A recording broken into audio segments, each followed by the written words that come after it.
अस्सलाम वालेकुम व्यूअर्स, मैं नाजिया खान, एक और जांकियंस। आप सब कैसे हैं? उम्मीद करती हूँ आप सब ठीक होंगे और आप सबकी दुआ से अल्हम्दुलिल्लाह हम भी बिल्कुल ठीक हैं। आज हम बात करते हैं कि अगर हमें सामाजिक परिवर्तन करना है, खास तौर पर ग्रामीण समाज की बात करें तो उसमें पंचायतों की क्या भूमिका होगी और हमारा संविधान कैसे ग्राम पंचायतों को ताकत देता है। हमारे यहाँ जो पावर है वो दो लोगों के पास है, एक केंद्र सरकार और एक राज्य सरकार। हमारे यहाँ एक बहुत बड़ी संख्या राज्यों में रहती है। जैसे कहते हैं कि भारत की आत्मा गांव में बसती है।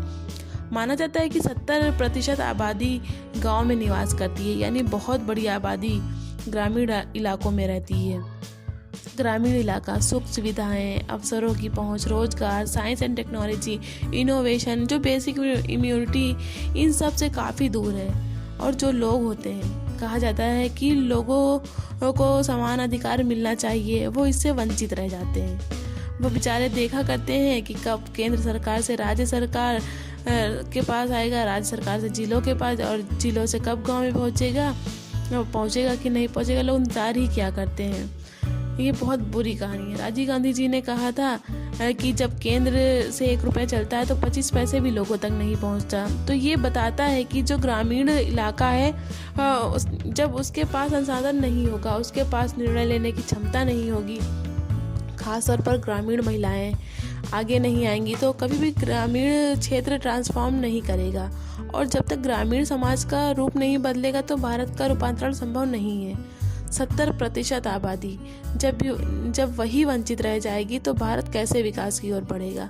तो हमें करना ये होगा कि इन्हें सशक्त बनाना होगा, इनको भी राजनीति में भागीदारी होनी चाहिए। तो यहाँ पे पावर और एम्पावरमेंट को समझना होगा। एम्पावरमेंट के लिए बेसिक पावर जो है वो एम्पावरमेंट के लिए एक बेसिक फ्यूल प्रदान करता है। जब शक्ति का एहसास हो जाता है तो सशक्तिकरण की भावना अपने आप जन्म ले लेती है, और जब शक्ति का एहसास होता है तो सशक्तिकरण का जन्म होता है, और जब सशक्तिकरण का जन्म होता है तो शक्ति सही रूप में परिवर्तित हो जाती है। हमारा संविधान उस वर्ग, उस हिस्से को पावर का एहसास दिलाता है, और जब लोगों को अपनी शक्तियों का एहसास होना शुरू हो जाएगा तो स्वयं जागृत होकर वो समाज को एम्पावरमेंट की तरफ ले बढ़ेगा। ये बहुत ही महत्वपूर्ण है कि शक्ति यानी पावर हमेशा एम्पावरमेंट के लिए एक फ्यूल का काम करती है। अब बात करते हैं कि सरकार इतने बड़े तबके को छाड़ कर सुविधाएं नहीं पहुंचा पा रही है। भारत में जिस हिसाब से ट्रांसफॉर्म होना चाहिए था नहीं हो पा रहा है।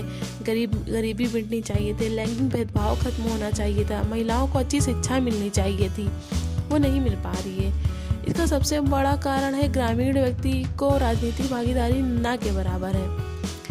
तो हमें ग्रामीण समाज को निर्णय लेने की प्रक्रिया में शामिल करना होगा।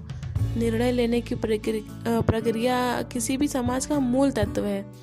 जैसे अपने ही घर में अगर जब तक कि आप काम नहीं कर रहे होते हैं, आपके पास आर्थिक पावर नहीं होती है, तो पापा को अगर कुछ लाना है तो वो आपसे नहीं पूछते हैं कि आपको कौन सी टीवी चाहिए, कौन सी नहीं चाहिए, वो खुद ले आते हैं। लेकिन अगर जब आप काम करने लगते हो तो कोई भी चीज़ लेने से पहले वो एक बार पूछेंगे कि बेटा क्या ये चीज़ ले आए, क्योंकि पापा भी अब जानते हैं कि आपके पास भी वो पावर है, आर्थिक पावर आपके पास आ गई है और आप भी अब निर्णय ले सकते हो, तो वो आपको इस चीज़ में इंक्लूड करते हैं। इसी तरह लोगों को जब तक निर्णय लेने की प्रक्रिया में नहीं शामिल करेंगे तब तक समाज ट्रांसफॉर्म की तरफ नहीं बढ़ेगा। यानी डिसीजन मेकिंग पावर में उसको शामिल करना बहुत ज़रूरी है। लोगों को निर्णय लेने की प्रक्रिया में शामिल करना लोगों के सशक्तिकरण का या उनको अपनी शक्तियों का एहसास कराने का पहला और सार्वभौमिक कदम है। उन्हें अपने होने का एहसास दिलाना होगा, तभी समाज विकास की तरफ बढ़ पाएगा, खासकर ग्रामीण समाज। तो ऐसी ही वीडियो और देखने के लिए आप चैनल को लाइक करें, शेयर करें और चैनल को सब्सक्राइब करें, ताकि आपको जांकियंस की दुनिया की हर बात आप तक पहुँचे। अल्लाह हाफिज़।